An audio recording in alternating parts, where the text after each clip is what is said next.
everybody. Welcome to the first ever episode 12 of the Breakfast of Champions show. I'm one of your hosts, Eric, here dressed in black, and we are joined by Aaron dressed in blue. What's going on, dude? How are you? I haven't chatted to you in like 2 weeks. What's up? I know it's been a minute, man, since we hung out. I've been doing horribly. I unfortunately came down with the old plague. It broke my 2.5-year streak. Awful. So how you feeling? Well, I don't have a sore throat today, so that's something, I guess. That's magic. I mean, I just feel super spaced out and head coldy and all that fun stuff. Me too. Yeah, like I feel like I'm just out there, man, just floating in the ether. Look at you with your coffee. Look at that pour.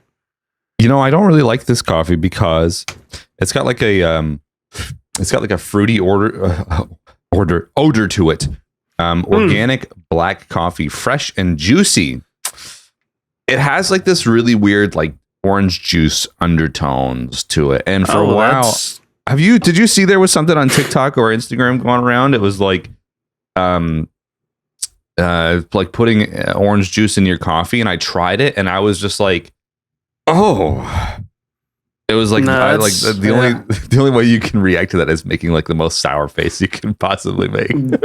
Yeah, no, I'm cool on that. I already don't like coffee to begin with. You want me to definitely hate it? Add orange juice to it, and I will not come back. Yeah. But yeah, dude, outside of being sick, I mean, I kind of got sick right around when I tested positive on Splatoon Day. So I mean, what a better time to get sick. I'm now level 16. So Krosif says he puts Tide Pods in his coffee. I always knew Krosif was a secret Zoomer. Oh god, sorry, I didn't mean to cut you off, but I just you can't. You're fine. I mean, Tide Pods. I mean, come on. Anyway, I mean, that's the allspice. that's a good forbidden spice, man. The forbidden. Yeah. Anyway, but yeah, I mean, outside of getting sick, I mean, I've been trying to get the motivation to do anything because it's been totally wiping me out. Yeah. It's been wiping out Mrs. KB as well. So. It's been a Baja Blast here, buddy. It's been, well, I suppose it's, because for those listening, it's been almost 2 weeks since we did our last show because I've had some life commitments and stuff like that come up. Started a new job. So just trying to work around my schedule for that. And so today's the first chance I've had to do the show. Again, so for those of you who are worried about consistency and stuff, it's not going away. It's fine. We're just figuring out navigating these troublesome times as we have been for the last 3 years now. That's the headline of the decade of the early 2020s. We'll figure it out. As your 2K in the chat says, Tide Pods is like the black materia. I suppose it is. Tankogar in the chat as well says it puts a teaspoon of butter in coffee. I tried that and I didn't like it. I found that it just had this really strange taste that I don't know. It's a very interesting and intriguing taste. I suppose before we get any further into the show, let's chat about some show related news. Okay. We are currently sitting at 7 5-star ratings on iTunes, Apple Podcasts. I need to have a look at Spotify because Spotify will also tell me our overall ratings and stuff like that. So we are sitting on 14 5-star ratings. So if you guys are listening on iTunes and Spotify and stuff after the fact, please go give us 5 stars, give us a rating. We hit over 100 subs as well for our last show. Got really popular, so we're now at 105 subs. And our last show chatting about Wind Waker coming to the Switch, which, spoiler alert, it didn't, is almost at 300 views. That's awesome, though. So I think that one hit the algorithm just a little bit. And lastly, overall, for Spotify and iTunes and all that good stuff, we are sitting at a total of 356 all-time downloads on all of our broadcasting services online for audio only. So thank you, everybody, for listening to the show. Really appreciate the support. Would you believe that we have a voicemail to play today as well? I'm surprised we don't have more than just one. I actually think we do because I haven't checked Skype. Oh no! I had one sent in. Oh, no. I had one specifically sent in last weekend, and I won't spoil who. I don't even think you'll be able to tell who it is. Oh boy! So Here we go. Here comes our 50-second voicemail. Why, hello. This is Lord Hillowington Smythe from the Lord Manor, Billingtonworth. Now, my question to you chaps. The Breakfast of Champions is your podcast, but what, and yes, I said what, do you actually have with your breakfast? For example, the man who likes the bar hair blast, does he enjoy having a pigeon roll with it? Or the Ericton Laddington, does he enjoy having a pigeon roasting bonfire? Anyway, I look forward to hearing from you two chaps with your answer right now. This is Lord Hillowington Smythe, and I will speak to you soon. Goodbye. Thank you, Lord Hillowington Smythe, for the wonderful voicemail asking what exactly is the Breakfast of Champions. So I'll let you kick that one off. I say, oh boy, that's preposterous. It's Tuesday, isn't it? It's Tuesday, isn't it? Well, Gov, I quite like one of those pigeon rolls. Why I make a face when I do that, I don't know. That's how British people, they all make a face. They always look, oh. Yeah, they always look like they smelled something horrible. Anyhow, actually, I don't eat breakfast, to be honest with you. Yeah, neither do I. I'm a lunch guy. Lunch is my favorite meal of the day. If I get very, very, very sad when my lunch is not top tier. There's only a very small window of time. It's between 12 and 2. Mm-hmm. That's the perfect lunch time. Anytime earlier, it's just the goal with lunch is you want to be too full to eat dinner. Exactly. Do you know what I mean? And you want a nice as you would probably say, like a hoagie. Yeah, man. Give me a nice Thai, man. Give me that. The good old Pennsylvania sub. You know it, man. You know it. Yeah, I grew up with it, man. I don't usually eat breakfast. At normal breakfast hours, I'll have coffee. That's it. But yeah. I think there was a period of time where I was eating breakfast, and that was when I was working at Syracuse University, and my father we would drive past the McDonald's. I'm like, let me get some of those breakfast burritos with the mild sauce. Yes. Grab 2 of them. Yep. That's the good stuff, man. It's been so long since I've had those. And the last time I was in the States, I swear to God, I gorged on them. They're so good. Yeah, if we do get breakfast, I'm usually like, yeah, it's 10 a.m. Let's get a little McDonald's. Let's I'll get you what you want, but I know I'm getting my 2 sausage burritos, man.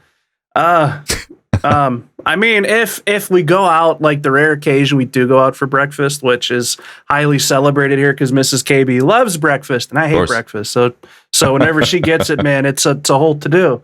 But I usually go for a nice French toast. Whenever I think of breakfast, I think of convenience and I think of fast food. And when I think of French toast, I think of French toast sticks from Burger King. I was gonna say, do you remember those? Do I? My middle name is French toast sticks from Burger King. Are you kidding me? Like the little syrup pack and they're just so fluffy and beautiful. I love them. So I suppose Lord Hillowington Smythe. Thank you for the voicemail. I suppose if we were to have a definitive answer for what is the Breakfast of Champions, it would probably be fast food breakfast. Okay. I mean, mine. I'd have to second that, man, because fast food breakfast it hits different. It does. Know what I mean? It hits diff, as the kids say. I have 2 little news bits before we actually go into our Newsbyte segment. I suppose that's pretty fitting. All right, lay it on us. Well, before I do that, what else is happening? Is anything aside from being sick? I mean, what have you been playing, dude? What's going on? Oh, yeah. What have I been playing? Only the hottest game to come out, this summer. Stay fresh. I've been playing BioShock 2 remastered. What? It's been No, I've been playing Splatoon 3. I've been playing it so much that I've been a bit of a bad person. We're going to talk about those in the Newsbyte section. We are, so that's why I didn't say which one. So I mean, it's but that's I've been into it so much that I wanted to get into that because I want the specials, man. I'm up to level 16. Yep. I play afternoon and evenings. I can't get enough, and it's been so much fun. It's very addicting, isn't it? I'm at level 14, and any spare chance I play, I've been playing a lot. I play a lot in bed as well. So I have like the OLED switch with the bigger kickstand. Mm-hmm. So what I do is I lay on my tummy with a pillow under my chest for support, and I have the switch like at my face and my arms extended around behind the switch with the Pro controller. So it's like ultimate comfort. So I can at least go for about an hour. And well, like the other day, I was streaming and I won one game in 2 hours. It can be pretty brutal out there. You just got to play with the right people, man. I know. Well, you weren't online, so that's why we were losing. I'm sorry. That was in my I'm boycotting the internet. Dude, seriously though, somebody should send you in one of those gooseneck things. You can put it, strap it to your headboard or put it around your neck, and it puts the screen right in front of your face. Amber would love that. You'll never. You'd love that. You also dyed your hair, didn't you? I did, but half of it washed out, so I'll be doing it again. Yeah, I just noticed a purple hue. Mm-hmm. There's purple and blue in it, but it's a lot of it washed out. Yeah. So. Okay. So before we get into our news bite, I have two news bits. I want to keep them quick. So everybody's been following along the whole live stream journey as well for the vinyl that I released. So we have 117 copies left. I just got these really cool things in the mail the other day. Guitar picks. So live stream guitar pick featuring the Buster Sword and the black pick with the white Retro Game Remix logo. So everybody gets one of those. And nice. A signed postcard, which I will sign, and the QR code takes you to my website. And also, while supplies last, a good old Retro Game Remix sticker. So it wasn't something that I had to include, but I really wanted to like up the value, because last year when I did the Kickstarter, I thought it was really imperative that people get extra goodies and bonuses and stuff like that. It's just fun. Helps it be fun. And speaking of fun, my Steam Deck arrived at my parents' house as of Wednesday, and I think they're going to send it to me over the weekend. So I am stoked, to say the least. Dude, that's awesome. I can't wait till you get it in January. Yeah, I know. It's going to be snail mail, man. It's going to be coming on a cargo ship. It'll probably get stuck in the Bermuda Triangle. It's going to go the long way. Man, I'm seriously though, I'm very excited. Do you know what? So let me ask you this then, real quick. What's the first AAA game you're going to play on it? What's the first emulated game you're going to play on it? And what do you think you're going to be playing the most of? Do you think it's going to be more newer games or older games, or kind of 50-50? Well, first game I think I'm going to play is, I think I might actually play Yakuza Like a Dragon. Oh, okay. I've been wanting to play that one for a little while, and I feel like a bigger RPG like that would really suit me on handheld. Mm-hmm. A lot of JRPGs and stuff I usually play handheld anyway because it's convenient. I can't always sit in front of the TV sometimes. First emulated game I'll probably play might be from the Xbox, and that would be Panzer Dragoon Orta, which is a really fun on-rails shooter game. I'm also aware of, like, I've been collecting like PS2 games and stuff like that, so I don't know. I feel really weird about like emulating a game that I already have. It's like, well, if I can play it on like my Trinitron, then why? But maybe I can see if I can get my Steam Deck hooked up to my Trinitron and have it display like 4:3 ratio, because that would be naughty. Well, I can tell you just so you know, it will, whenever we get you all squared away, it will be 4:3. So. Just to answer your thing there, it'll be possible. Well, I suppose to answer the third part of your question, it'll probably be 50-50, but mostly I think I will use the Steam Deck for games that I feel that are best suited for me to play in handheld. So, anything that could be, I can just power down the system quickly. You know what I mean? Like a lot of the Xenosaga games, like I looked into those, and there are like 45-minute cutscenes in there, and like I can't always sit in front of the TV for 45 minutes. So I just need to be able to like quickly just put the system to sleep mode and then just pick it back up when I have a chance. You know what I mean? So we'll see. So probably more older games with a sprinkle of newer stuff in there, depending on what I'm doing at any given time. That'll be cool. Are you going to be playing those? Because you had to buy this on your American account. Do you have an Australian account? I have 2 Steam accounts. How it works is when you purchase something, I think in a specific dollar amount, it then changes your account. So I changed. I put some money down on my Steam Deck with USD. And then I went to go do something with my Steam account and my existing PayPal account, and then it switched to Australian. So then I had to have my parents sign in and actually purchase it for me, obviously with the money that I sent them. So yeah, I'll figure all that account stuff out, but I don't know if you can use an Australian account on it. I don't think it matters. But anyway, we'll figure all that out. I was gonna say I can see what I can dig up for you in the meantime, because it's you probably have, I'd say, at least a 4-week wait. Yeah, easily. So speaking of some more cool game stuff, let's head on over to our Newsbyte section, where you have some really cool things that you want to share. Oh yeah.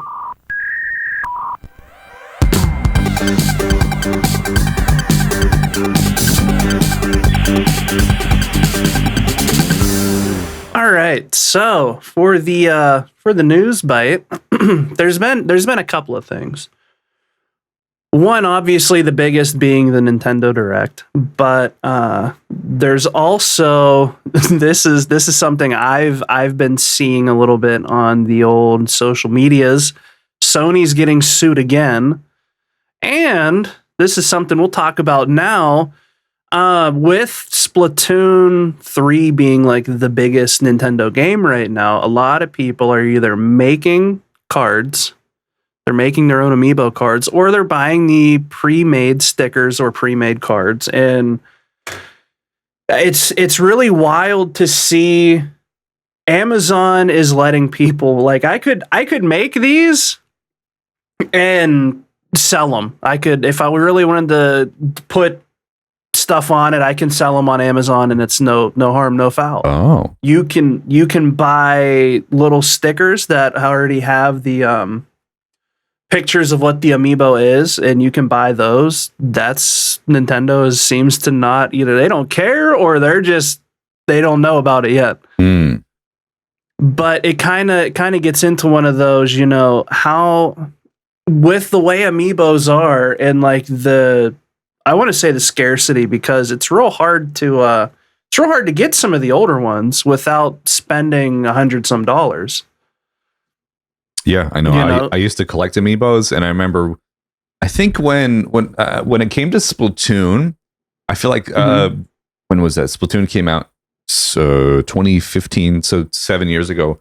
I remember when those Amiibos came out, obviously they had functionality. And for those who don't know what Amiibos are, and I'm just like pretty much speaking to my parents, just the little Nintendo figures with, they sit on little circle bases, and those circle bases have NFC or near field communication, like a chip in there. So that way, when you put it onto your Nintendo Switch, it's like, ting, here's this little in-game goodie that you get.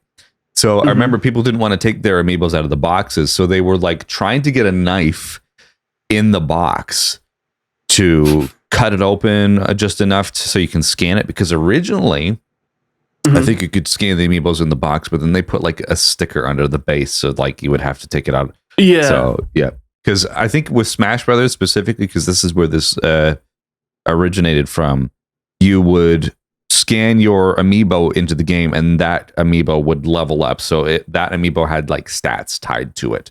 So it prevented people from using Amiibos in the box, and somebody would buy it. And it's like, well, what's this? It already has things on it. You know what I mean? Yeah. So, it's interesting to see how much like Nintendo fans are fine with people making them Amiibos, them making their own Amiibos, them buying bootleg Amiibos. They're fine with it. don't you dare let them hear you say that you have a pirated copy of the game, because my God, they will get out their torch and pitchforks. I mean, it's really funny to see how like the divide is, because it's a physical media to get digital stuff, and it's like, all right, cool. Well, I guess, you know, if you're taking away $12 from them, it's fine. But if you're if you're playing Splatoon 3 on your Steam Deck, they're gonna roast you alive. Like I don't get it. I suppose the thing with that is like the price, like you said, the ticket entry for Amiibos. Like some of the older Amiibos, when I was doing my Great Earthbound trade, I sold off all the Splatoon Amiibos I had, and I was getting like $40 and $50 per Amiibo. Yeah. I was like, I cannot believe how expensive they are. And like, you know, I was pretty partial to Amiibos for a while. I had an entire wall. I actually bought every single Amiibo for the first 10 months or something like that. So I had a good close to 50 or 60 of them. Oh, wow. Boxed, displayed on my wall. And then, and this is going to make Amber cringe when she hears it, but I made her open every single one of them and mail them to me. Oh, wow. And then I traded those in, and I used that money for my Rickenbacker. Hey, that's all right though. It was a good purchase. I mean, we have a ton of Amiibos downstairs. We have a bunch sealed, a bunch open, and it's like, I don't know. To me, either way, Nintendo gets my money somehow, whether it be a limited edition Switch or Switch Lite game, little plastic figure. They're getting my money. So yeah. Yeah, but it's really funny to see how much, like, you know, you don't really typically hear a lot about the bootleg Amiibos until a big game comes out that uses them. And with Splatoon getting the different sets, it's funny. Oh yeah, we're making Amiibos. I never heard of that until the other day. Really? No, I legit bootleg Amiibos never crossed my mind ever until I saw. I think it was you or DJ Bob or somebody posted it in the Discord, and I was like, huh. So they're doing that now. So like, okay, so you've obviously done it. So walk us through the process of, let's create a bootleg Amiibo. What do we do? What do we need? All right. So first thing you want to do is buy one of these. It's a pack of either the cards, and it's the NFC cards. I think they're like NFC 215 or something like that. But this was $10. $10 for a pack of 25. And so far, I've used 5 cards. So I have 20 left. You want to get those or the stickers or something that has the NFC 215 in it. Then you can do it 2 ways. I know I think it's like an instant replay little device you can plug into your computer and do it that way. You can also use your phone. You could use iPhone or Android. There's a ton of NFC utilities in there you could use. Because the phones do have NFC in them, so like I can just, they do, because everybody, you know, they're tap and pay and stuff. It uses a NFC thing and then the back of your phone. Interesting.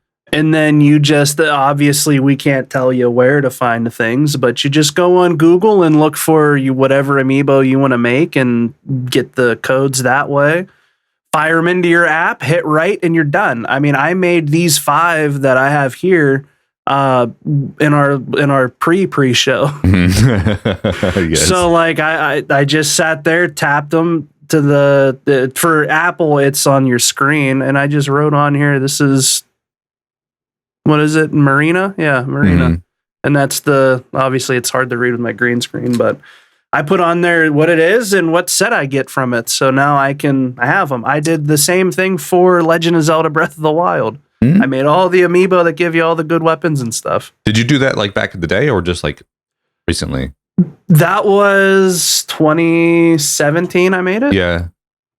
Interesting. So, yeah. And that was before you could do it on Apple. Being able to use an Apple phone is somewhat newish. Because Apple didn't, for the longest time, let NFC apps go on their app store for whatever reason. Interesting. But I mean, I never would have thought bootleg Amiibos was a deal. It's super easy, and it's 100. If you go on Amazon, you can buy them already made. Somebody sat there and did the same thing, and they're going to make $20-$30 off of it.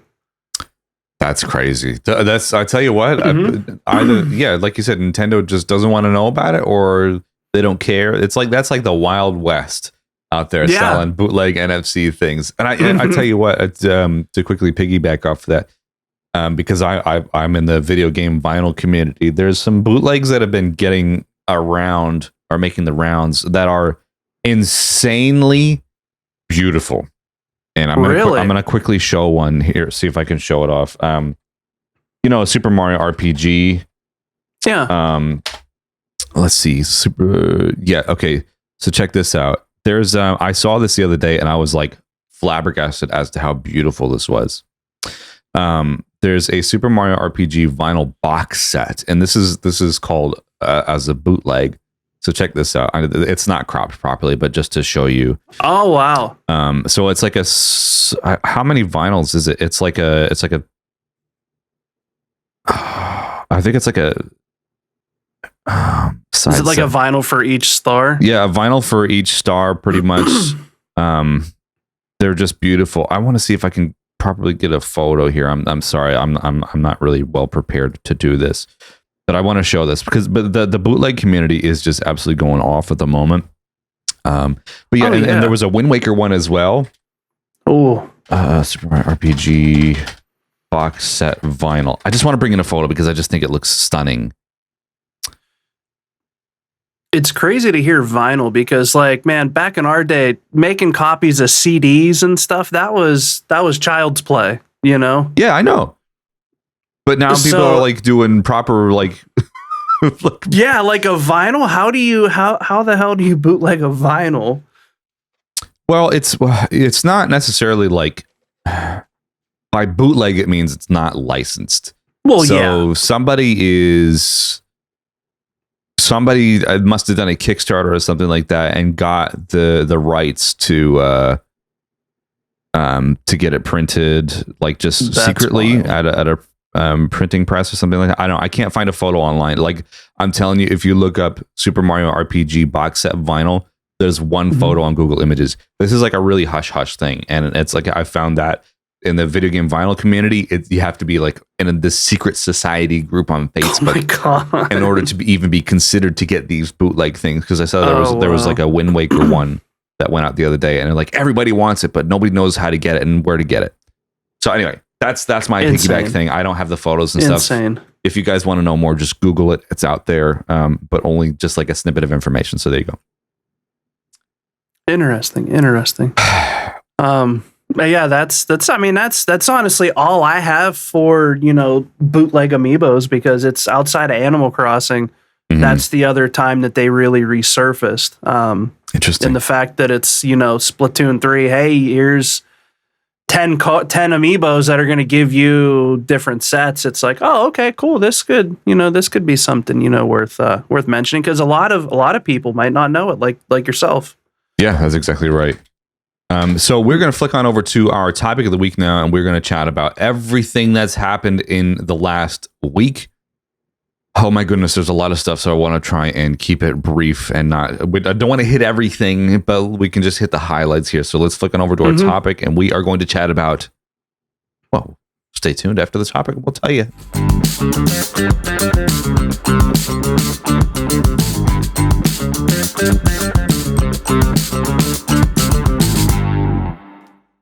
If only you guys had ears in between the transitions. Oh boy, there's some gold stuff that happens.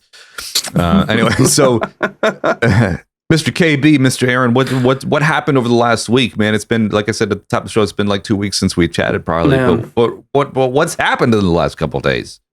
So I mentioned it during our Newsbyte. We had a wonderful direct finally happen. Everybody was speculating on the time, and it's finally here. Nintendo finally decided to release it.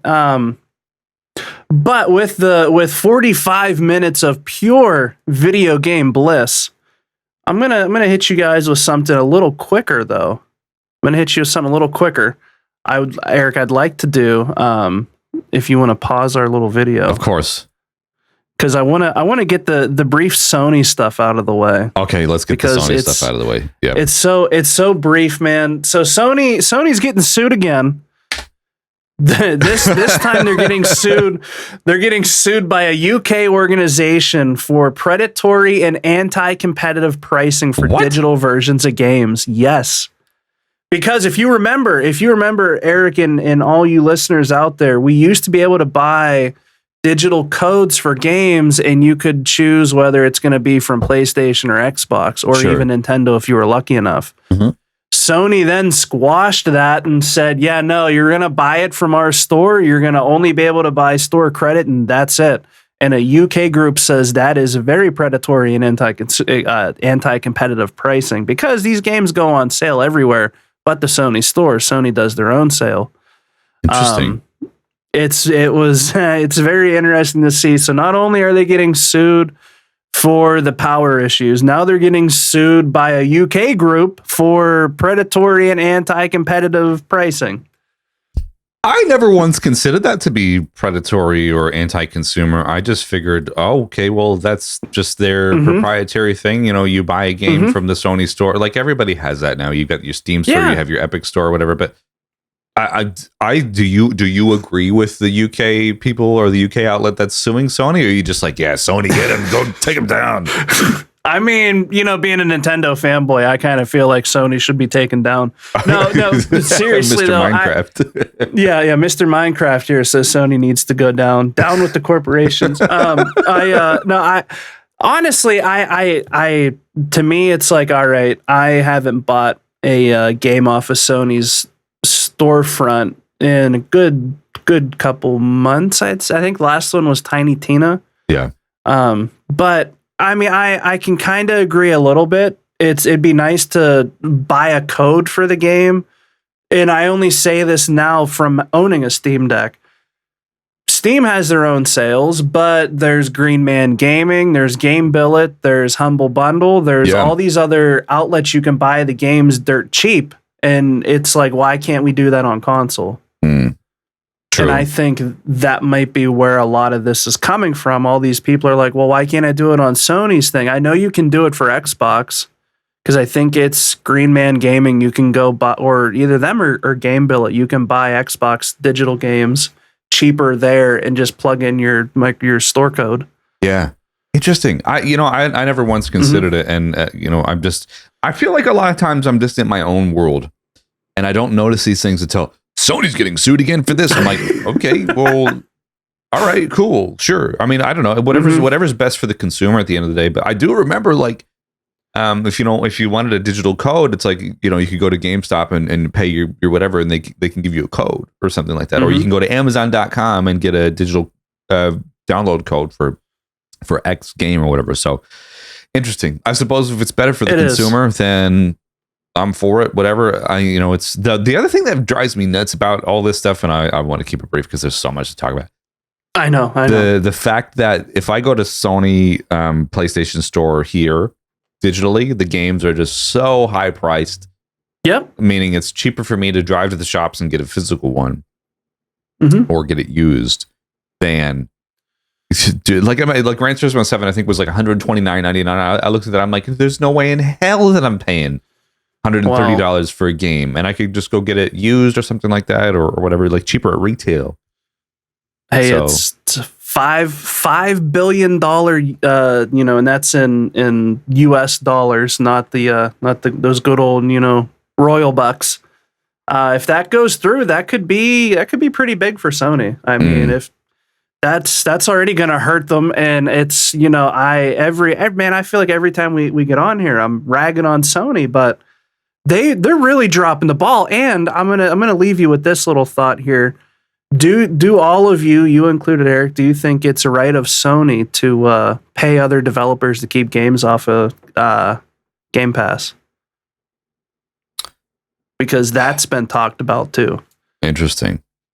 I don't think. Well, Sony just wants exclusivity where they can get a chance, and in terms of the exclusivity stuff, they're fighting for it, and they know that Microsoft, like Nintendo, like I said in this, and I think it was like episode 10, Nintendo exists outside of that sphere.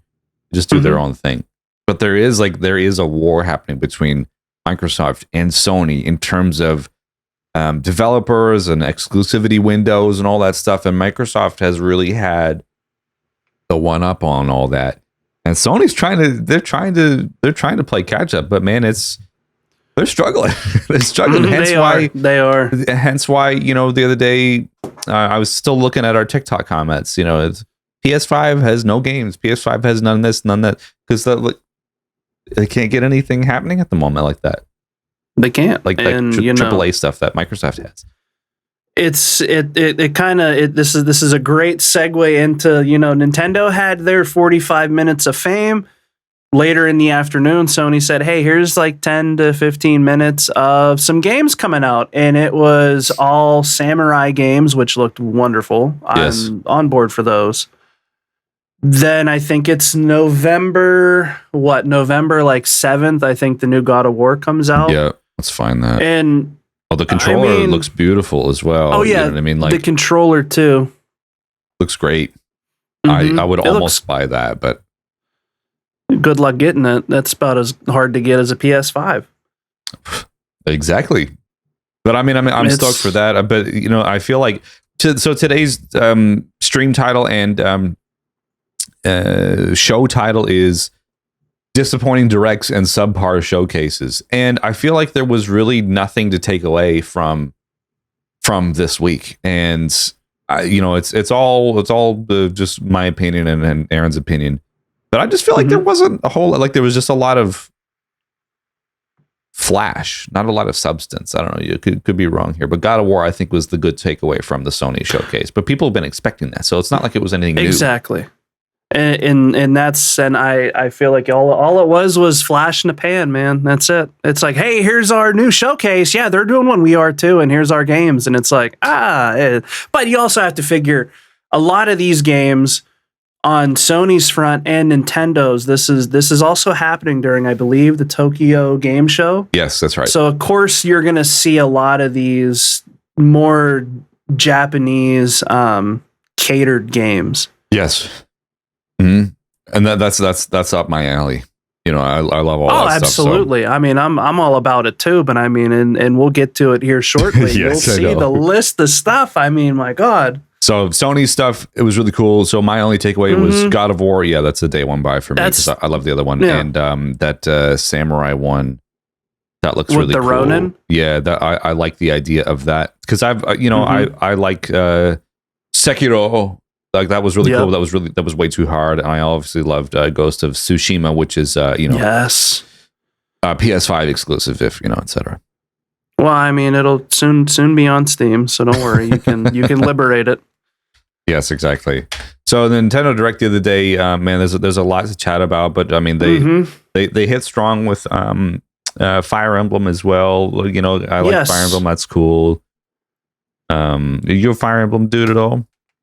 That was the one tactics genre that franchise I did not get with. Yeah. At first, after figuring out Fire Emblem and all that, I'm currently playing through one of the GBA games on my Steam Deck. Yep. And then obviously I had Three Houses. I was halfway through that, but it's such a massive game, man. I know. But this new one, Fire Emblem Engage, looks really cool. I like I really like what they showed with it. As far as gameplay goes and how you use the different, it looked like abilities or rings, I guess. Yeah. That's just a way for them to bring back like the fan favorite people. It's like, yeah. So there is a timeline of Fire Emblem, I'm pretty sure, but like Martha's long dead because he was like the first hero. But they're like, how do we bring him back? How do we bring him on the Switch? Yeah. We get a teleport ring and we have the main character take on their persona. Then we can sell more games. Yeah, it looks cool. And one thing I did notice with a lot of these games is they do have the release date of 2023. So spring 2023, man. Oh, I think this one was January, but I'm kind of like, what do you have cooking in spring, Nintendo? What do you have? Do you have another, exclusive Switch, like a Fire Emblem Switch coming? I wouldn't put it past them. I mean, we had the Splatoon 1, and the Splatoon's very popular. I mean, if they have Fire Emblem Switch, I mean, that's just a license to print money, et cetera, et cetera. So, yeah, Fire Emblem was pretty cool. There's, I think I should be able to fast forward through these. It Takes Two. I've played that. It's okay. It's definitely not going to run the greatest on Switch. I mean, did you see it? It looks like a GameCube game. It does. That that's a bad thing, but Fatal Frame, too spooky for me. I'll play it. I'll give it a shot. Xenoblade Chronicles 3 expansion pass Wave 2. Where did Wave 1 already happen? Because I totally missed that. I don't know. I'm not up on my Xenoblade stuff, man. I don't know. New hero you can recruit. Not what I'm looking for. I want the ultimate crossover between Shulk, Rex, and Noah. That's what I want. I want the ultimate crossover. I want like an extra 20 hours of story. That's what I want. Not going to happen. Unless it does. Write a letter to your uncle, man. Didn't you say he works for Nintendo? Yeah, he does. SpongeBob SquarePants. This looks funny. Yep, I'd play that 100%. Melike says you don't want the swimsuit model outfit. I do want the swimsuit model outfit. I want all my characters to be in swimwear. Well, there you go. It does show that at the end of the trailer. I'm pretty sure. It does, yeah. Well, that's a good selling point. They want. I mean, half naked characters sell. It's a license to print money. Yeah. Fitness boxing, oddballers, Tunic to the Switch. A lot of people were saying that it looks kind of garbage. Hey, I mean, honestly, dude, a lot of the indies have been running on Switch like poop. Yeah. And it's, I have no faith in Tunic running swimmingly well. That's a shame because it's such a beautiful little game. It is, but there's way too much going on in that for the Switch to keep up with. Sure. Those listening on audio as well after the fact, we have a little video window replaying all the game announcements here that we're kind of reacting to. Front Mission, that looks really cool. I think I'll buy those because that's a remake from the PS1 era, and those I think some of those games were Japanese exclusive. So they were. That looks really cool. It's like Fire Emblem but with mechs. Pretty cool. Mm-hmm. All right, now we also are going to talk about 2022/2023 being the year of farming simulators. Hit me with it. All right, so you have Story of Seasons Wonderful Life, which I think is a GameCube remake. Could be. I thought it was Harvest Moon when I first saw it. Well, that's what it used to be. So the people who are making Story of Seasons used to be the original devs for Harvest Moon. Correct me if I'm wrong, people in the comments. However, that's at least what I'm remembering. Yeah. So they started out with that. That was the start of our farming sim wonderfulness that they're going to give us. Next thing though was a little Splatoon 3 news. Yes, let me fast forward to that one here. Yeah. So we've got a new Splatfest coming. What team are you going to be on? Team Fun, man. Team Fun? Who doesn't want to go to an island and not bring the fun? Especially if I'm going to be stuck there, I suppose I would. I think I'm going to be Team Gear because I want to survive. Of course you would. Yeah, I could survive off of fun. I mean, come on. Well, I suppose we're going to be on different teams then. I know that's the only downfall is we'll all be on different teams, but it'll be fine. It'll still be fun. We had a lot of fun during that test fire that they did. Yeah, this was great. Team Rock won. Just saying. Team Rock all the way. But yeah, it'll be nice. I want to say they're going to give us. I think they were showing off. It looked like some new gear, possibly. Yes, I saw that. So that'll be cool. So I'm hoping that they can continue to update the game and bring in some new outfits and stuff like that. And I think it'll be cool. Look, I feel like I desperately need new maps. There's a lot of maps on there that I just, as soon as I get spawned into the map, I'm like, this game is over. I lost. I hate this map. Yep. Same. I do the same thing. So after that Splatoon 3 news, did you see what they hit us with after that? Yes, absolutely. Octopath Traveler 2. I love this, and Square has been on such a roll with the HD 2D JRPG stuff, and I love it. Live Alive was fantastic. I actually put a video review out for that, and I don't normally do that for all the games that I play, but or as some people say, live alive. Like, why? It's live alive. Anyway. Yeah. Well, let me ask you this, man. Where are you going to get it? Because that's coming to PC, I think, the same time it releases on Switch. I'll probably play it Switch. So you could do Switch, or you could do Steam Deck and get better frames, man, better smoothness. You know. True. Yeah, I suppose I'll have to see now. Now every game that comes out, I'm gonna have to be like Steam Deck versus Switch. So I'll have to look into that. But I love this HD 2D stuff. Like, come on, just do Chrono Trigger in already. Like, it's not hard. Know if they do Chrono Trigger, I would probably get a collector's edition of that if I could. I would buy the ultimate. I would take out a loan to buy whatever ultimate bundle they have for Chrono Trigger. But this is they're on a roll here with the HD 2D stuff. I need to rebuy Octopath Traveler 1 in order to play it. I think the one big complaint that people had about this series, the first game in Octopath Traveler, is you played as 8 characters, and they would occasionally, like, your characters would cross paths, but they wouldn't know who each other was. So that I think that was one kind of continuity thing. So that's February. That's a day one buy for me. Same. Farming sim, blah blah blah. This one didn't look too bad though, because it seems like a farming RPG sim that you play with your friends. So I might check out Fae Farm. Yeah, and maybe Farm PG. Final Fantasy Theater Rhythm Final Bar Line, just like Dance Dance Revolution, but with Final Fantasy songs. I don't know. It originally came out in the 3DS. Not my jam.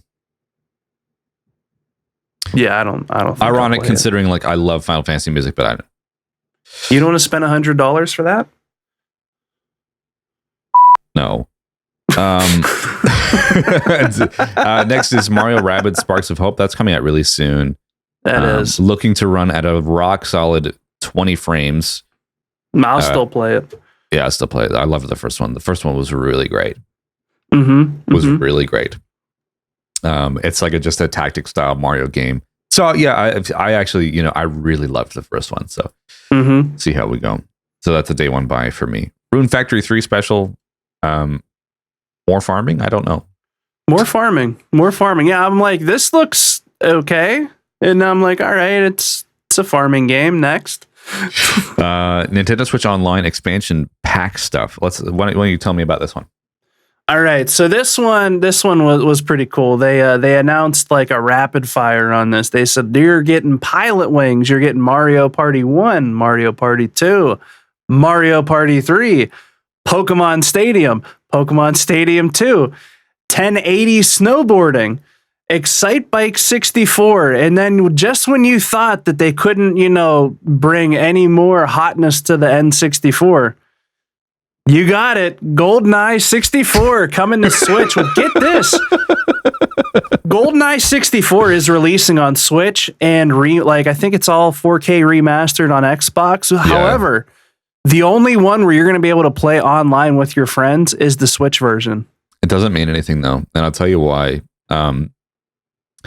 Nintendo's jank N64 multiplayer thing is such a sham because I haven't been able to play it at all. I know. The first time I played it, like I played it day one when it came out. I put it on stream. We had Mario 64, and I was like boosting with the mushroom, and Mario was like, I'm not even exaggerating. Because it was so awful because it's a peer-to-peer connection. So like you have 4 people, all your switches connect rather than joining a server and you guys play on that server. Because that's how like Splatoon works. That's how Mario Kart works. So that doesn't matter. So it's fake multiplayer. So don't get excited about that. Also the Pokemon Stadium thing, like it's all cool, but you're not using your Pokemon from the Game Boy game. So I'm not stoked about that. See, I never played those, so for me, I'm like, that'd be all right to check out. Unless somehow they have Pokemon Home integration, is the only way I could see that. That would be wild, but it's Nintendo. They're not going to do that. I know. So really, the only highlights for me in Pokemon Stadium 1 and 2 are going to be the mini games. So those mini games are fun. Yeah. Okay. You're not excited for 1080 snowboarding? You don't want to live your best downhill life? Snowboard Kids 1 and 2 or die. Never played them. amazing and best snowboarding games on the N64. I will fight somebody over it. Well, I know what I'm going to try to download one of these days. Snowboard Kids is really fun, and the music is really great too.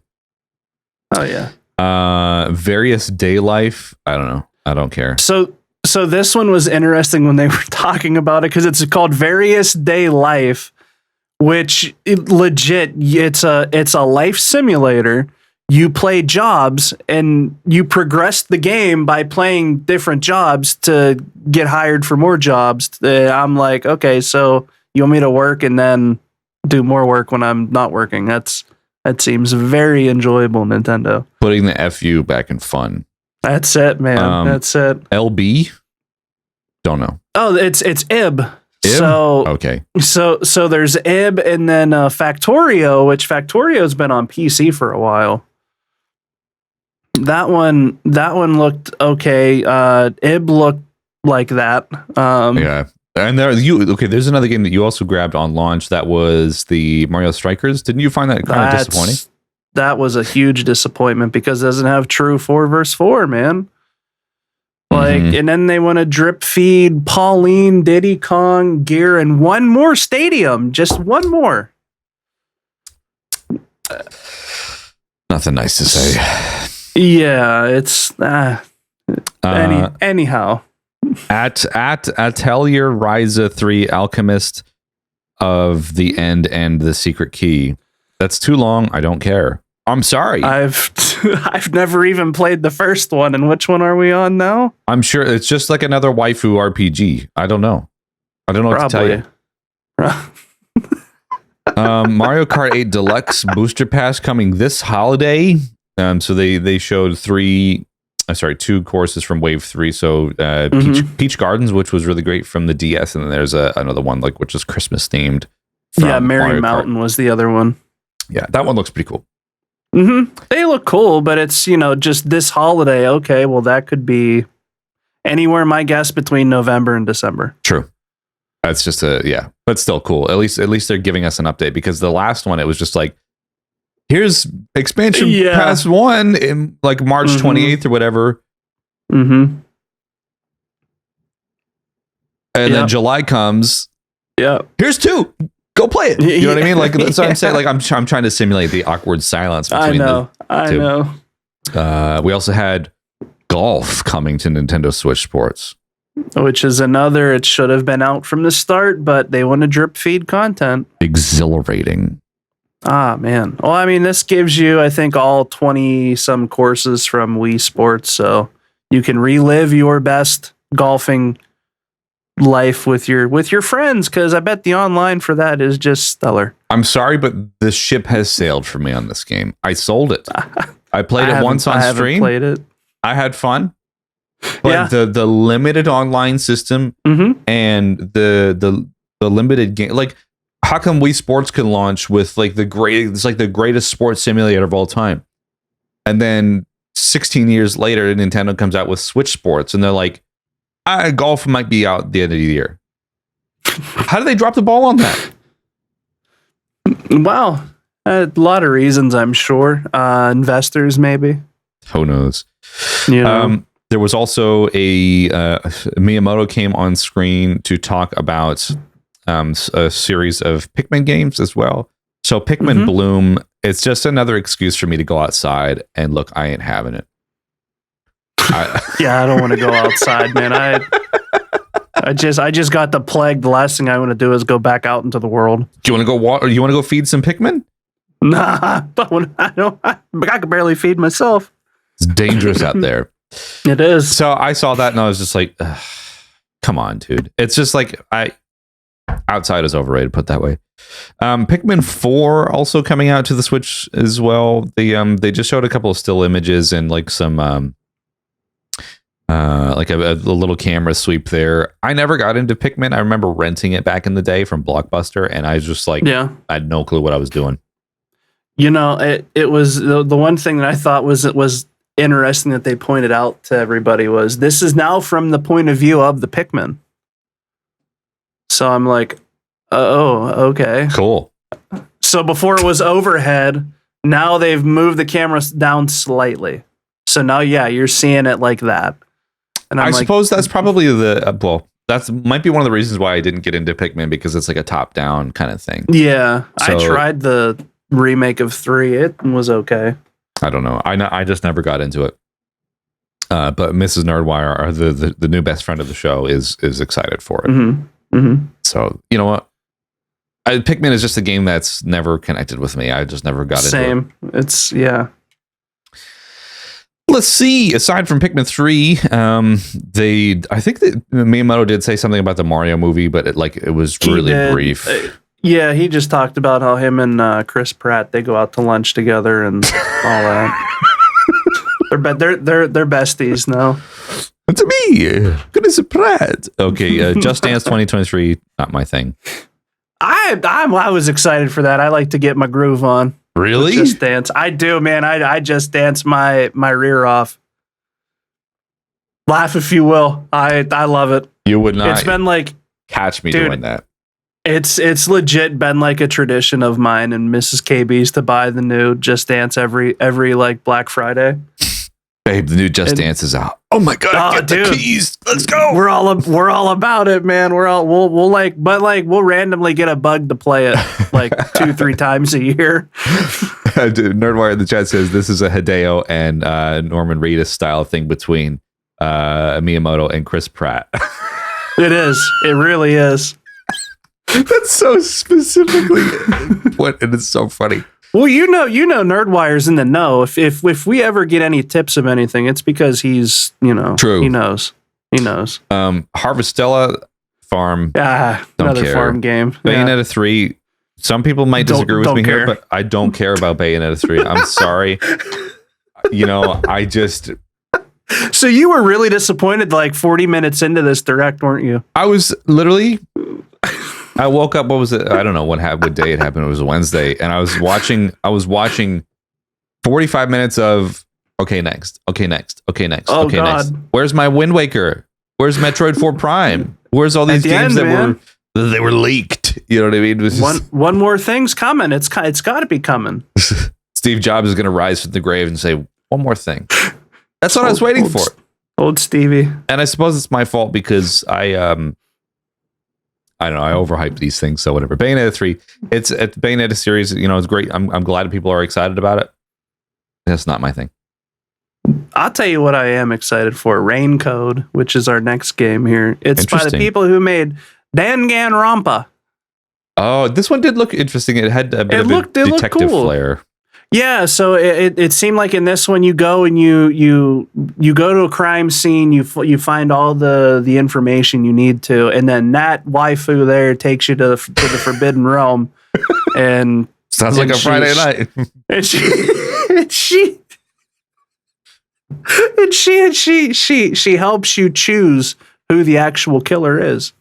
Nice. She it's like you get to make your choices and fight for the greater good and all that stuff, and you could choose who it is and solve crimes and maybe find love too while you're at it. Okay, cool. You said okay. Okay, another Resident Evil Village Cloud garbage. Oh yeah. That's going to run stellar, man. Stellar. I'm sorry, but I don't know how the Kingdom Hearts cloud stuff went down, but it's not even available in Australia, put it that way, because the infrastructure here is not set up for people to play cloud-based games off their Switch, because not everybody has, fast. I mean, I have fiber internet, but I get 50 megabit down, which is pretty okay for here, but I get 15 up. That's enough for me to stream 1080 60 on. But for me to play Resident Evil Village, is it going to be as good as your Nintendo Switch Online experience? If I play Splatoon 3 and I get disconnected every match, no way in hell can I play these games. Get over it. Get over yourself, Nintendo. Well, I'll tell you what, man. I went outside because they were doing some work to the utility pole out here, and I went outside and I said, fellas, I have a meeting with some people from Japan and I need you to shut the power off in about an hour. And they were like, yeah, man, no problem. I said, yeah, my work, I'm a very popular host on a very popular show. And it'd be really cool if you could not shut the electricity off until around 11. And they listen, man. They didn't shut it off till, yeah. Is that really what happened? What really happened is Mrs. KB went outside and said, "Fellas, I have a client audit coming up. I can't miss it. I need internet." And they said, "Okay, we'll mess around out here and play with electrical wires while you do your thing." Shocking. Exactly. I love that.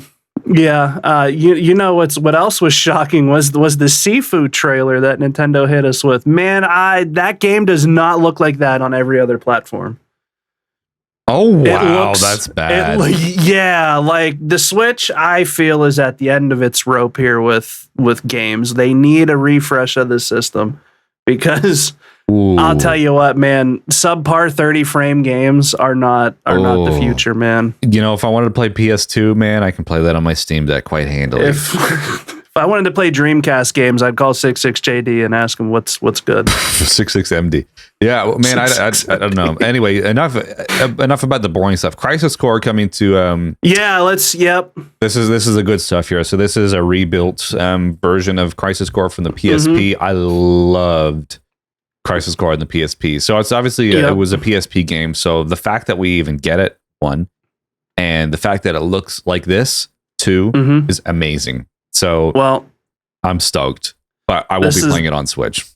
I was just about to say, you knew where I was going with that because, man, that they gave us a date. Square didn't give us a date whenever they first announced all this. No, so it's December 13th or something like that. I'm stoked. There's one complaint though with Crisis Core, and it's okay. So for continuity's sake, they are redoing the voice cast, so that way it's consistent with the remake. Arc, like Zach, and and all those main characters in what's her name that did Aerith? Brianna White, I think that's her name. She came back to revoice Aerith and stuff like that. So that's great. So continuity is there. But I heard a clip of like Angeal talking. It was like Zach's mentor. Yeah, and he sounds like this in the dialogue. Zach, I'm so proud of you. Oh no. You are a hero. And I'm dude, I don't know about that. Oh no. So anyway, so that's exciting. PS5 for me though. This one looked cool. Radiant Silvergun, that looks cool. That might be a really cool game to I don't know if it has like a portrait mode or a landscape mode or whatever, so you can play your that Switch. Tate mode or whatever. Yeah, that would be cool shmup.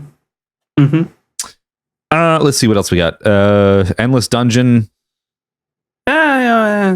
At least it's not a farming game. I was just going to say that. Looks cool. Not my thing. I don't really like games like that. Tales of Symphonia Remastered. Now we're talking. I have this on GameCube. I'm going to show it to you. Hang on. Okay. Keep the people entertained. Don't you worry. Yeah, this so obviously Eric will hear this whenever he goes back to do his edit, but Tales of Symphonia is a game I've been wanting to play, but I haven't played yet. And the fact that I'm getting into the Tales games, I'm real excited. And it's really weird to know that game launched on GameCube. And then they did like a slight remaster where they added in new content to it for PlayStation, but only released it in Japan, and then did it all over again for PS3, which finally came to the States. Yeah, for a GameCube game, it looks really great. And the Tales of series has always had that like cell shaded kind of cartoony look. It looked really great in the GameCube, and I saw this during the Direct, and I think honestly this is probably the thing that I was most excited for out of the entire Direct, because it's just cool. It's a great RPG. I started playing it just before my son was born, and then my son was born, and then I just haven't gone back to it. So that might be good for handheld. I'm real excited to play that because all of you elder RPG fans have been saying how good the game is, and I have no clue how good the game is. So very excited to get my hands on that. That'll be fun.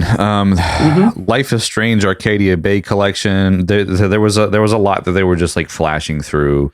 Yeah, it was just the standard sizzle reel because they love sizzle reels. Romancing Saga, Minstrel Song, RPG. There's a lot in the Saga series at the moment now. I don't know much about it. Lego Brick Tales. I feel like you'd play that. Oh, I would absolutely play that. You already know. That looks interesting. Disney Speedstorm. Cool. That's that one where it's going to be that free to play. So yeah, keep I don't that know. in mind. Probably play to win as well, or pay to win. Fall Guys Season 2 is still going to run like a dog's breakfast on Switch. So, you know what I'm saying? Yeah. Well, hey, if you like Fall Guys, you'll love this next title. Kirby's Return to Dreamland. So this was on the Wii, and I loved this game. This was a really great Wii game. Played it, beat it, awesome. So this apparently comes at Kirby's 35th anniversary, I think. He's been alive for a long time. Yeah, he's older than me. That's for sure. Mrs. Nerdwire in the chat asked, "What's Fall Guys?" So Fall Guys is a game where you play as a group of dudes who go to Starbucks and get PSLs. So Fall Guys, pumpkin spice lattes. By the way, I had a pumpkin spice. I had 2 pumpkin spice lattes the other day. You're basic. I know. I'm a basic white girl, and I embrace it fully. So yeah, Kirby's Return to Dreamland, cool. Looks great. I love it. Mini games are great. But most importantly, I suppose for most people from the Direct was... I'm excited for this one, man. They finally gave us a name for the new Legend of Zelda game. All right, you guys ready for it here? It's called End the Tears King. What? Yeah, it's called End the Tears King. They finally gave you a title, so end the tears, quit crying, and here's your new Breath of the Wild game. No, it's called Legend of Zelda Tears of the Kingdom. And that sweet hotness of a game comes out May 5th, oh God, May 12th, 2023. So another spring title. Can I say something now that might be a bit like anti-Zelda? It's your show. You do whatever you want. Not my show. It's our show. It still looks like a Wii U game. Well, I mean, it's Nintendo. They found a formula that works, and they're going to stick with it, and they will beat that dead horse until the maggots have turned into flies. I don't care, but I'm just making an observation. I know. It's the greatest looking Wii port we've ever had. They are developing it in that Wii U engine. Like I'm not. But it works for this though. Yeah, for sure. I mean, it looks great. I love the. Put it this way, Zelda has never been the game. Like it all started in the early 2000s with Wind Waker when they're like, oh, cell shaded, blah blah blah blah. But yeah, it looks fine. But I just thought it might have just a little bit more visual prowess to it. But I suppose, whatever. But anyway, that's just a very specific throwaway comment. Oh, but it looks cool. It looks like they're integrating Skyward Sword stuff into it as well. It looks like they're integrating a ton into this. I mean, there's people showing like with the little mural here that's being flashed before your eyes. They're showing like there's some lore from Wind Waker. There's some lore from Skyward Sword. There's a ton in this. See, I haven't watched the Game Explain videos where they're like freeze frame. Now you see this belt on this owl thing that indicates the kingdom of something from this game that came out on the Satellaview back in 1996, which only Japanese people could play for 2 weeks. Do you know what that means? Do you know what implications that has on the story? That means that you get a special item. You know, that's what people are doing. They're like. I can't wait to see when somebody goes, you see that character right there? Do you see the thing to the right of it that looks like a number 9? That's going to be an amiibo, and that's going to give you a special horse that has 1 extra carat of speed. But I mean, like, I don't know. I take it for what it is. I haven't watched any of the informational videos, like the detective or deep dive things. I don't know. Looks cool. I'm obviously we're playing in a different world. Yeah.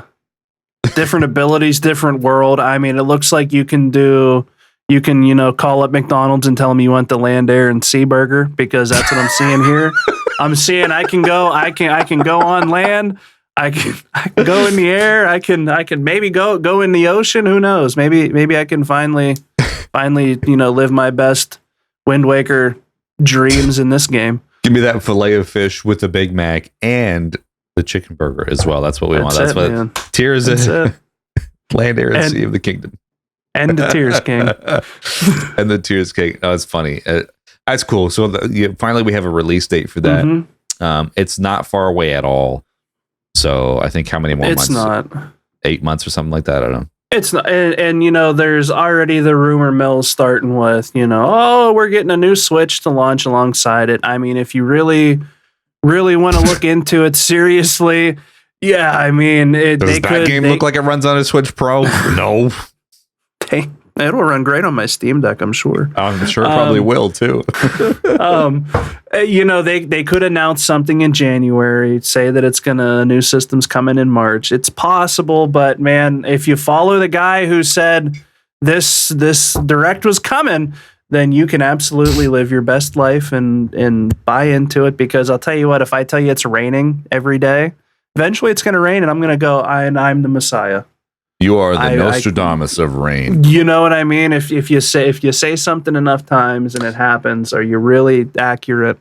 Well, you put it this way, there's every time there's a rumor of Nintendo announcements or Nintendo Directs, it starts to hit Twitter pretty quickly, and then we bought into it as well, just as a discussion topic. Not that I actually thought Wind Waker was coming to Switch, but it would be cool. It's good to entertain it, but there are some people who are like, listen, you don't understand.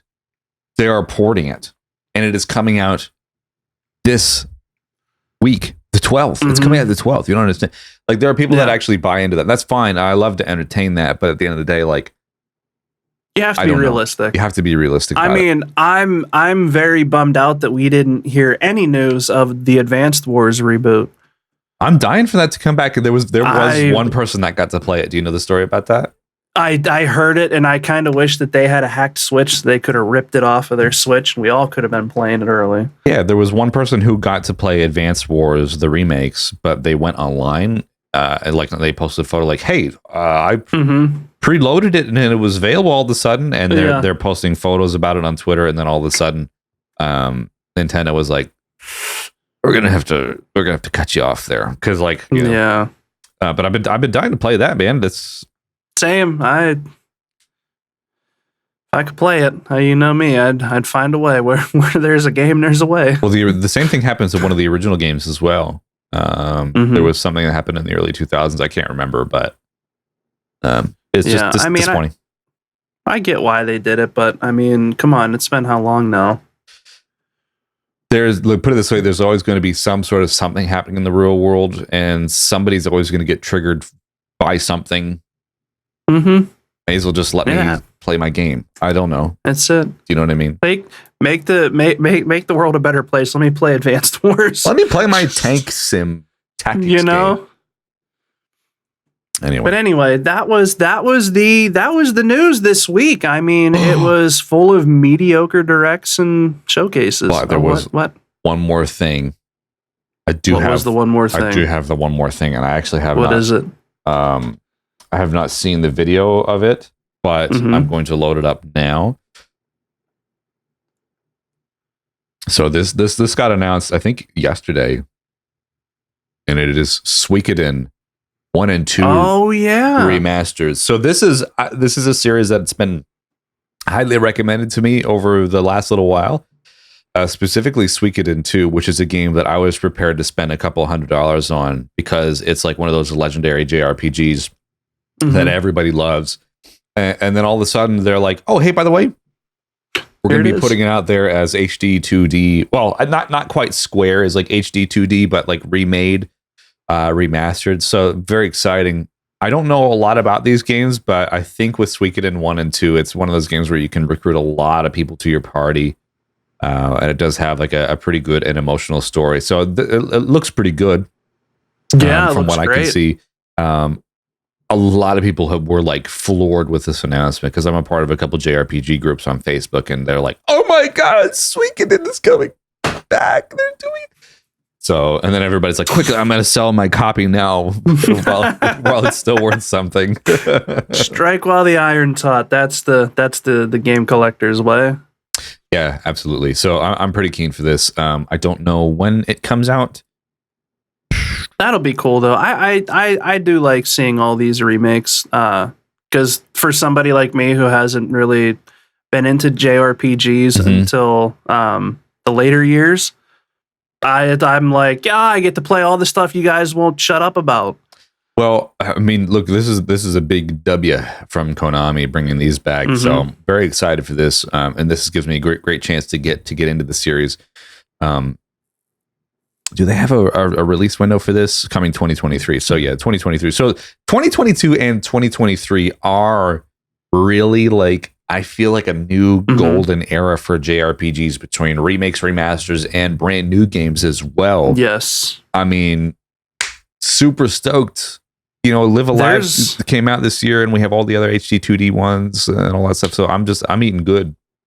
There's one I think comes out this holiday. What is it? Sea of Stars or something like that? Yeah, it's the Chrono Trigger inspired one. Oh boy. Yeah, I know.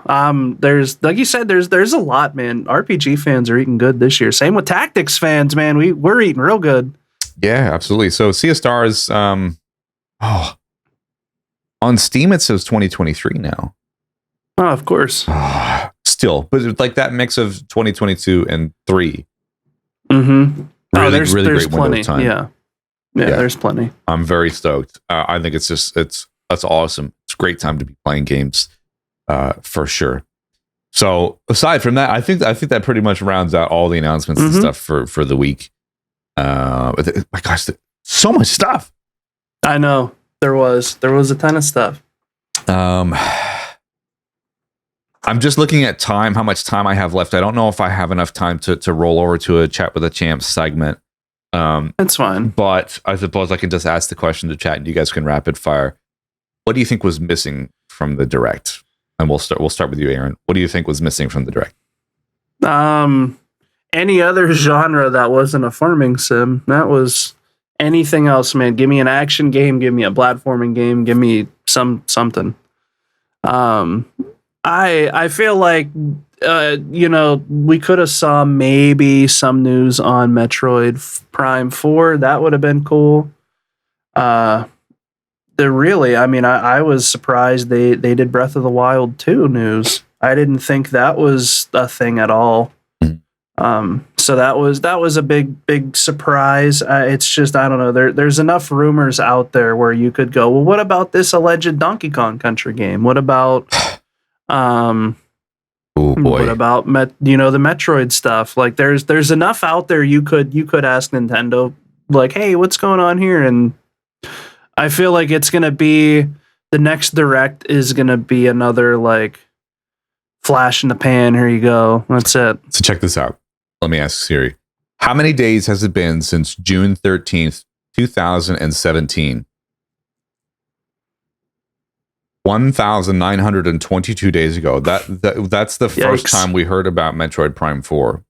That's a long time ago. So it's a 5-year difference between when the game was announced and still everything's up in the air. I know they had some turbulence with development stuff like that. So yeah.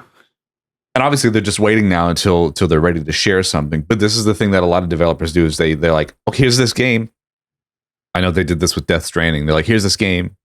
And then like enough time goes by for me to have a child and my child to now be a toddler. And I'm still waiting for a release date. Cyberpunk, I mean. Yeah, right. Let's have a look at the chat here. What are people saying, Mr. KB? What are people wanting? Well, the people want, first and foremost, they want Chris Pratt. They can't get enough of him. They were really hoping, when Miyamoto came on here and said, yeah, the movie's coming along great. It's a movie. It's definitely a movie. I thought they'd do a trailer, and I'm sure a lot of us in the chat thought that too. It seems Wind Waker, Twilight Princess. What do we have here? Smelled a Windmaker. Any Mario content. I mean, outside of like Mario and Rabbids, there's nothing else, Yeah, true. Mrs. Nerdwire wants Splatoon 4 already. You tired of 3 already? We're tired of losing in 3 already. We want a new one. I can understand where she's at because I think she's already at level 80 or something. Something crazy. She's playing on a hacked Switch over there. Probably. there's there's a lot of stuff that I would like to see as well. Like I just want a standard Star Fox game. I want a new Star Fox game. I want a new F-Zero. Like it's not hard. Just give me an arcadey future racer with Captain Falcon in it. And he can Chris Pratt can play Captain Falcon for all I care. Just give it to me. We were watching a little bit of Jurassic Park. I think it's Extinction or whatever, or Dominion, whatever the latest one is. And Chris Pratt comes on and I go, oh man, he's so cool. Look, it's Mario. Every time he'd show up, it's a me. It's a me. Melark says Mario Odyssey 2. So it's been a good 5 years since our last. It has. Flagship Mario game. There's been a lot of fluff in between, but like I don't know. I just feel like Nintendo takes their time, and when they get it right, they get it right. I mean, that's for sure. And this. I can be, I don't know if, sure, I am a Nintendo fanboy, but at the same time, it's like I'm just hypercritical of them because like I want them to deliver the goods. So, but if you want to be a fanboy, you kind of have to be critical like that. You can't just live in your walled garden and think everything's all sunshine and Ghost of Tsushima. You gotta really think of the broader spectrum of what the company you want to champion for, what they're doing and how they are, and you have to look at it from an investor point of view at some point. Yeah, true, very true. And I think we'll probably get a Breath of the Wild Switch, or sorry, Tears of the Kingdom, whatever Switch when that comes out in May. Might get some Fire Emblem Joy-Cons or something like that. So I don't know. Yeah. There was a lot of speculation about a Switch Pro. I don't think that's ever going to come. If anything, Nintendo's going to hold out for a new system altogether, and it'll not be called a Nintendo Switch. It'll be called a Nintendo 360 or something. How do they transition from the Switch? The Switch is such a popular formula. Do they just do it? Do they do a Switch Pro? Is that a Switch U at this point? I mean, it's if you look at Nintendo's track record, the NES did great, SNES not so great, the N64 did good, GameCube didn't do so good, the Wii did good, the Wii U critical fail. I mean, true. It's every successor to the wonderful record breaking console tanks. Nerdwire with a great comment in the chat. Nintendo Super Switch or Super Nintendo Switch. I think that would be really that's clever. That'd be really cool, man. I'd love a Super Nintendo Switch, but I mean they'll try to market it as the dock is something, and then everybody will be confused and go, "What is it actually doing?" They'll drop the ball. Well, it's Nintendo, man. Of course they will. They'll double dribble, and then we'll call them out on it, and everybody will become Xbox and PlayStation fanboys. And then in another generation, we'll have the new hotness from Nintendo, and we'll all want it and be like, man, why did we ever leave? We miss you so much. I know, crazy. Yeah, I'm gonna show you my cat here. Finally made it to a stream. Look at that fluff ball. I know. We have Rosie here. She got stuck in the room when I started streaming, so there was no getting her out. Is that with that noise? So Gold Chocobo wants the same console but more powerful. Yeah, I suppose. I mean, that's what people are wanting. That's what people want with the Switch Pro. But I just don't know if it's ever going to show up. That's the thing. You look like an evil genius in your swivel chair with your cat. $1 million. Nintendo portable gaming console. Anyway, I suppose that's kind of it. I mean, I'm running out of time here, so we're look at how regal she looks. My God, does she meow in an Australian accent? She's like, yeah, yeah, nar. Oh my God.